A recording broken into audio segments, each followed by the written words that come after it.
Good morning, children. Welcome to Thames International School. My name is Shivani Janagal. Okay, today we'll teach you mathematics subject standard 6 exercise 3.5 आज start करूँगी मैं. Okay, last के lecture में हमने 3.4 complete करी थी.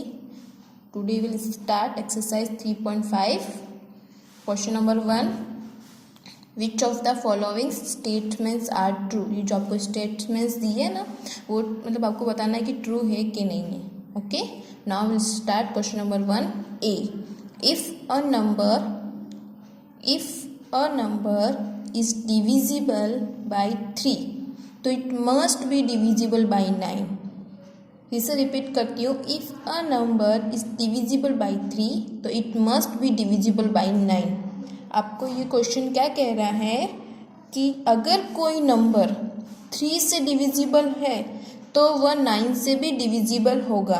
अगर कोई नंबर 3 से डिविजिबल है तो वह 9 से भी डिविजिबल होगा. ओके, ठीक है. ये आपका if a number is divisible by 3 and it must be divisible by 9. आपको ये क्वेश्चन क्या कहता है. अब देखो, अगर कोई नंबर 3 से डिविजिबल है तो 3 की डिविजिबिलिटी हमें कैसे पता करते हैं, कैसे पता चलती है. तो सपोज हम एक कोई छोटा सा नंबर ले लेते हैं. ठीक है, 3 की डिविजिबिलिटी, अगर कोई नंबर 3 से डिविजिबल है तो 3 की डिविजिबिलिटी टेस्ट क्या कहती है. तो सपोज हम एक कोई नंबर लेते हैं 21. क्या लिया हमने, एक एग्जाम्पल लिया है 21. तो 21 3 की टेबल में आता है. 3 7 जा 21. तो ये 21 तो क्या है, 3 से डिविजिबल है क्योंकि 21 3 की टेबल में आता है. लेकिन अगर हम इसका सम करते हैं तो क्या होता है, 2 + 1 = 3. ओके, तो जब 2 + 1 = 3 करता है तो 3 ये तो 9 से डिविजिबल नहीं होगा क्योंकि 9 की डिविजिबिलिटी के लिए जिसका सम होता है वो 9 का मल्टीपल्स होना चाहिए. ओके, तो दिस स्टेटमेंट इज फॉल्स. फिर से मैं एक्सप्लेन कर देती हूँ कि ये नंबर, आप कोई भी एक नंबर आप लेते हो तो उसमें उसकी जो डिविजिबिलिटी टेस्ट है, जैसे इसके अंदर अ नंबर इज डिविजिबल बाय 3, यानी कोई एक नंबर 3 से डिविजिबल है तो वह 9 से भी डिविजिबल होना चाहिए. तो हमने एक एग्जाम्पल लिया 21. तो 21 3 से तो डिविजिबल होता है, लेकिन जब 9 की डिविजिबिलिटी टेस्ट क्या कहती है कि उसका सम करने पर 9 से डिविजिबल होना चाहिए, 9 का मल्टीपल होना चाहिए. जब हम इसका सम करते हैं 2 + 1 = 3, तो 3 तो 9 के टेबल में आता ही नहीं है, और नहीं तो ये 9 का मल्टीपल है. तो ये स्टेटमेंट क्या हो गया, फॉल्स. तो इधर क्या आएगा आपके, फॉल्स. तो this statement is false. Okay, फिर next B, if a number is divisible by 9 तो it must be divisible by 3. क्या कह रहा है कि अगर कोई एक नंबर 9 से डिविजिबल है तो वह 3 से भी डिविजिबल होना चाहिए ऐसा. क्योंकि फर्स्ट क्वेश्चन में तो क्या था कि अगर कोई एक नंबर 3 से डिविजिबल है तो वह 9 से भी डिविजिबल होना चाहिए, पर ये स्टेटमेंट क्या थी, फॉल्स थी ना. तो ठीक है, तो इधर आप फॉल्स लिख देना. Okay, if a number is divisible by 9 it must be divisible by 3. तो इसको सॉल्व करने के लिए कि स्टेटमेंट ट्रू है कि फॉल्स, तो हम क्या करेंगे, सपोज कि क्वेश्चन बी का स्टेटमेंट प्रूफ करने के लिए, इसके लिए हमने ना एक लास्ट एक्सरसाइज में हमने एक लास्ट क्वेश्चन किया था कि अगर कोई नंबर किसी नंबर से डिविजिबल है तो वो उसके फैक्टर से भी डिविजिबल होगा. ओके, जैसे कि लेट सपोज, जैसे हम एक एग्जांपल लेते हैं 81 लेते हैं. तो 81 क्या है, 9 से डिविजिबल है. ठीक है, 9 से डिविजिबल होता है. 81 9 × 9 81 9 के टेबल में आता है, तो ये 9 से डिविजिबल है. तो अब इसका आप सम करो. इसका सम करते हैं हम 8 + 1 = 9. और 9 हमें 3 की डिविजिबिलिटी टेस्ट चेक करनी है, क्योंकि ये क्वेश्चन क्या कह रहा है, अगर कोई नंबर 9 से डिविजिबल है तो हमने कोई नंबर लिया तो ये 9 से तो डिविजिबल है, पर वही नंबर 3 से डिविजिबल है कि नहीं. तो 3 की डिविजिबिलिटी टेस्ट चेक करने के लिए हम क्या करते हैं, 3 जो भी कोई नंबर होता है उसका हम सम करते हैं. तो 8 + 1 = क्या आया, 9. और 9 3 का मल्टीपल है, तो यानी ये 3 से भी डिविजिबल होता है। तो दिस स्टेटमेंट इज ट्रू कि if a number is divisible by 9 तो it must be divisible by 3। तो this statement is true. Okay, तो इधर आपका क्या आ जाएगा, this statement is true. Okay, next question number C, a number is divisible by 18 तो if it is divisible by both 3 and 6। ठीक है, मतलब ये क्वेश्चन क्या कह रहे हैं कि अगर कोई नंबर 18 से डिविजिबल है तो इफ इट इज डिविजिबल तो वो 3 and 6 से भी डिविजिबल होना चाहिए। ओके, यानी इन दोनों नंबर से भी डिविजिबल होना चाहिए। इसके लिए हम देखते हैं कि 3 और 6, ये जो 3 और 6 है ना वो 18 के फैक्टर्स हैं। ओके, तो सो वी कैन सी क्या कर सकते हैं, इसमें 3 into 6 करते हैं तो क्या होगा 18, मतलब कि 3 भी 18 का फैक्टर है और 6 भी 18 का फैक्टर है, क्योंकि 3 की टेबल में भी 18 आता है, 6 की टेबल में भी 18 आता है। 3 6 जा और 6 3 जा। ओके, यानी ये क्या होगा, ये स्टेटमेंट ट्रू है, क्योंकि कोई भी एक नंबर लिया हमने, ठीक है, तो हमने if it is divisible by both 3 and 6 तो हमने क्या किया, इसको मल्टीप्लाई किया 3 and 6 से, तो 3 6 जा 18 होता है, 6 3 जा भी 18 होते हैं। और ये दोनों नंबर, ये 18 के फैक्टर्स क्या होते हैं, 3 and 6 होते हैं। तो हमें पता है कि अगर कोई नंबर किसी से डिविजिबल होता है तो उसके वो फैक्टर से भी डिविजिबल होगा। इसके लिए दिस स्टेटमेंट ट्रू।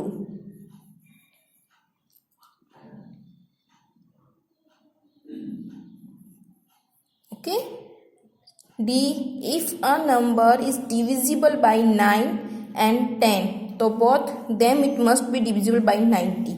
इसमें क्या है कि अगर कोई एक नंबर इन दोनों नंबर से डिविजिबल है 9 और 10 से तो it must be divisible bye 90, तो वह 90 से भी डिविजिबल होना चाहिए।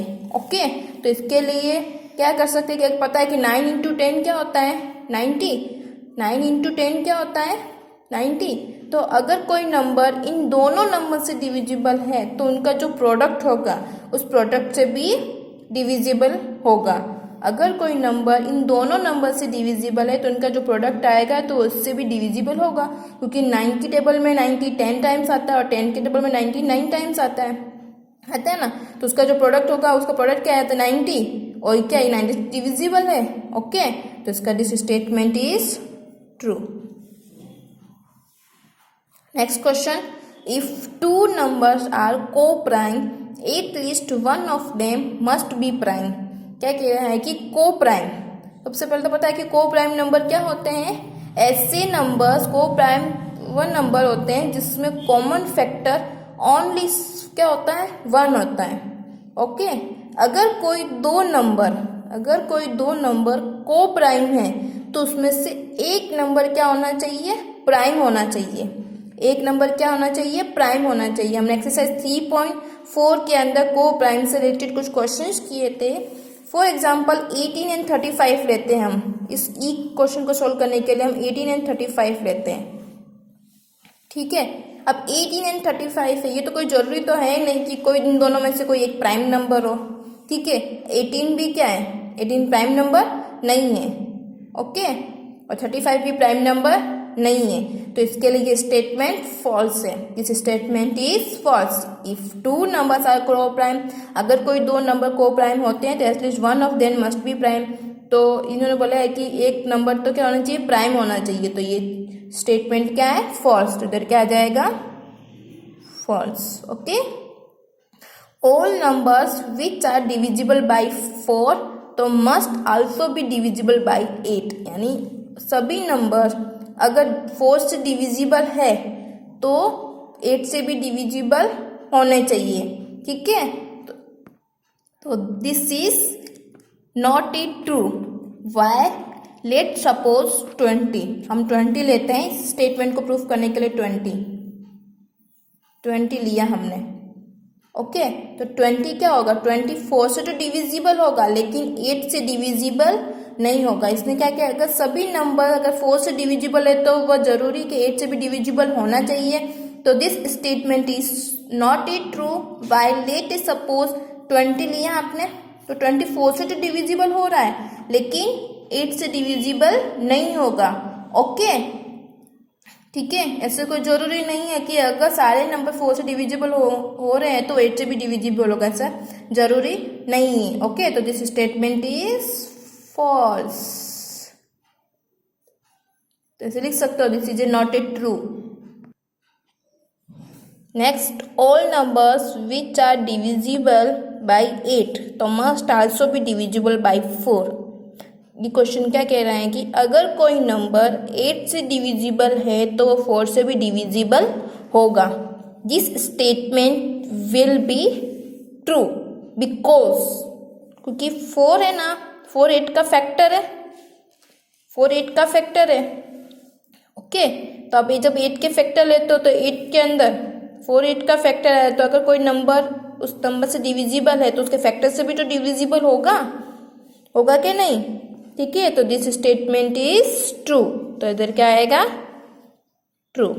Okay, if a number exactly divides two numbers separately तो it must exactly divided them सम।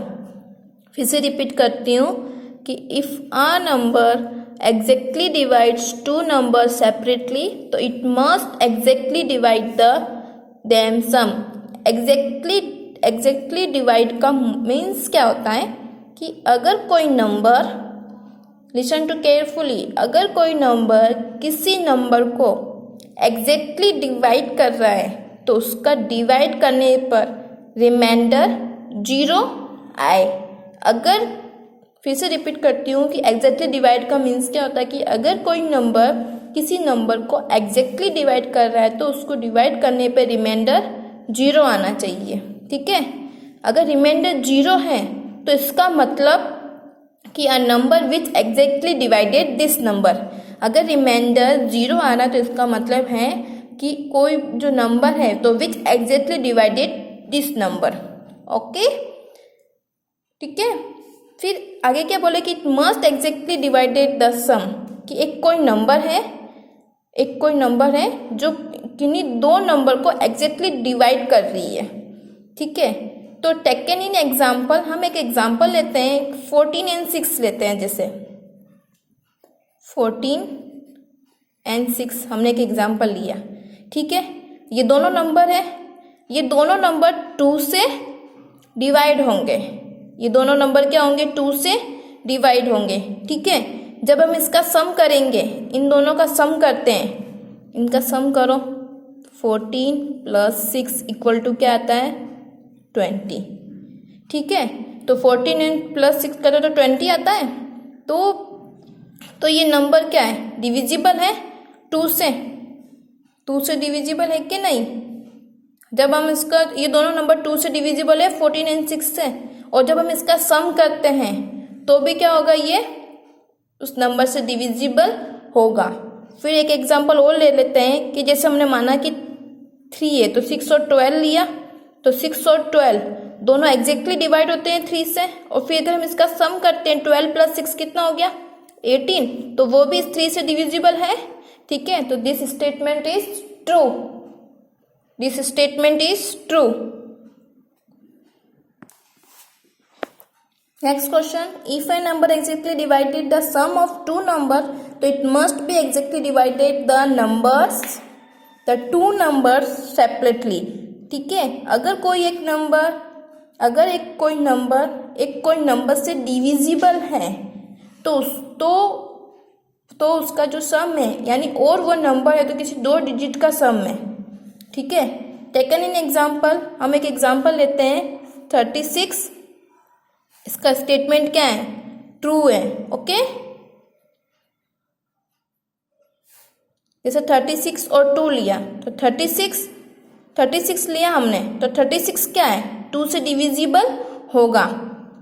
अब इस 36 को हम, इन्होंने क्या बोला कि इफ अ नंबर, कोई भी एक नंबर लो तो उसका जो सम होता है वो 2 नंबर से एग्जैक्टली डिवाइड होना चाहिए। तो 36 को हम क्या लिख सकते हैं? 31 + 5 लिख सकते हैं। तो 31 + 5 2 से डिविजिबल है क्या? नो, क्योंकि 31 भी 2 की टेबल में नहीं आता, 5 भी 2 की टेबल में नहीं आता है, तो ये जरूरी नहीं है। ओके, तो इसका स्टेटमेंट क्या आया? False. Next question, here are 2 different factors trees of 60। आपको ये ट्री बनाई तो राइट द मिसिंग नंबर्स, आपको इसमें मिसिंग नंबर निकालना है। ए में देखो 60 है, तो 60 का फैक्टर क्या आया? 6 इंटू 10, 6 इंटू 10 आया। अब 6 को भी इसने मतलब एक्सपेंड कर दिया, 6 का क्या होगा? 2, 3 आया इधर, 2 3 जा, ओके। तो 10 का क्या होगा? 5 2 जा, ठीक है। अब देखो 60 है, तो 60 को जब इन्होंने एक्सपेंड किया 30, तो इधर क्या आएगा? जब 60 को किससे मल्टीप्लाई, 30 को मैं किससे मल्टीप्लाई करूँगी तो 60 हो जाएगा, तो 2, 32 जा 60। फिर 30 को इन्होंने फिर से डिवाइड किया 10, तो 10 3 जा 3 है ये, ओके। फिर 10 को फिर से इन्होंने फिर 30, ये तो प्राइम नंबर हो गया, जिसके आगे तो सोल्व होगा नहीं। ये 10, तो 10 का 2 और 5, ओके। क्लियर नहीं दिख रहा है आपको तो मैं एक बार नोटबुक में आपको फिर से समझा देती हूँ, ठीक है। तो वो क्वेश्चन है आपका, अगर क्वेश्चन नंबर 2 था उसको मैं बताती हूँ। 60 है तो 60 के क्या होंगे? 6 इंटू 10, 10 6 60 होता है, तो 6 का क्या होगा? 2, तो इधर क्या आएगा? 2 3 जा 2 3 जा 6, इधर 10 है तो 5 2 जा 10, ठीक है। फिर ये जो बी वाला क्वेश्चन है 60, इधर 30 इसके फैक्टर किया था, यानी कौन सी डिजिट से मल्टीप्लाई करूँ 30 को कि यहाँ पे 60 आ जाए, तो 2, 32 जा 60। फिर 30 को फिर से इसके फैक्टर किए 10, तो 10 3 जा 30। फिर 10 है इधर, तो 10 को किससे मल्टीप्लाई करूँगी? 2 और 5, ओके। आज हम इतना ही करेंगे, नेक्स्ट लेक्चर में हम क्वेश्चन नंबर 3 स्टार्ट करेंगे। जब तक आप ये सारे जो क्वेश्चन हैं एक्सरसाइज 3.5 के क्वेश्चन 1 और 2 अपनी नोटबुक के अंदर लिख लेना, okay. Bye, have a good day.